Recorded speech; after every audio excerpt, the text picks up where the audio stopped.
We got to make sure that AI is not making us as a society dumber, because we're cognitively lazy. And time again, I've talked about it in a different video, this comes up. This is the New England Journal of Medicine AI, the burden of reviewing LLM generated content. Now, the substance of this specific study isn't as important as something that I want to point out. It's this sentence.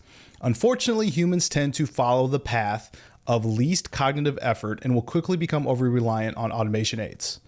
This is about healthcare professionals reducing cognitive and administrative burden for themselves. And by all means, that is what AI is for. If you were to go through a whole process, and I'm just using this as an example, you're looking for anywhere, you're analyzing a process to improve it and measure a control, seeing what kind of return on investment you're getting. But sometimes that return on productivity output comes at a loss. And that's what we were talking about with, again, becoming overly reliant on automation. Now, Boston Consulting Group has my favorite study ever published on seeing how AI is effectively useful and how you can measure its actual return through control groups. A, testing, not using AI, using AI but no training, using AI with training. And it's a very fair study, and it's often referenced by a number of people of how generative AI gets, X% of output. And I'll put a link in the description as well as everything else. But there's something that wasn't really discussed that is discussed in this video with Bernard Marr. Put a link in the description to this. It's a great listen. So Vlad Lukic of Boston Consulting Group talks about using AI. Now, here's a transcript, and I'll summarize it for you rather than playing it. What they were saying was that they now have AI. The senior consultants, instead of going to a junior consultant, can get outputs that they would request from a junior associate and use that rather than the junior associate and then train them up on. So now you've got junior associates not helping out the senior associates. And in 5 years' time, you don't have any senior associates. You just have these junior associates because the senior associates are just using outputs.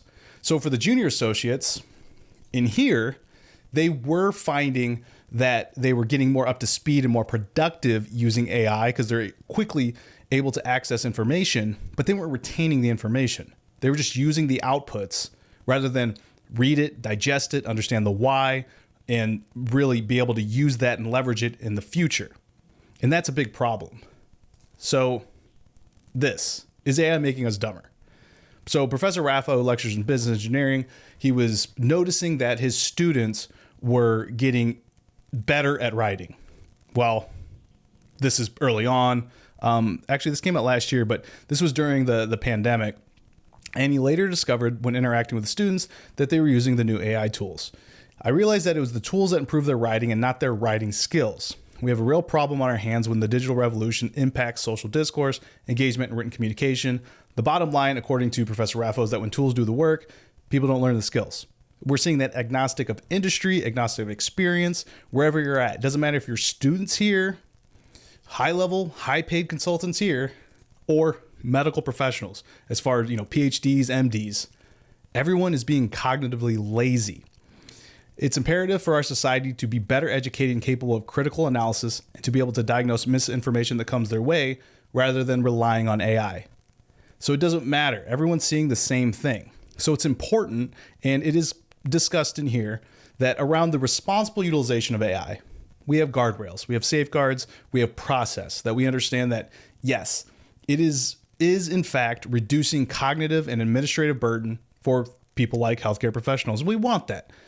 Spend more time with the patients, less time on the paperwork, but ultimately you're going to be liable for whatever information you're using, and you just can't get lazy. We need to understand and keep what is important.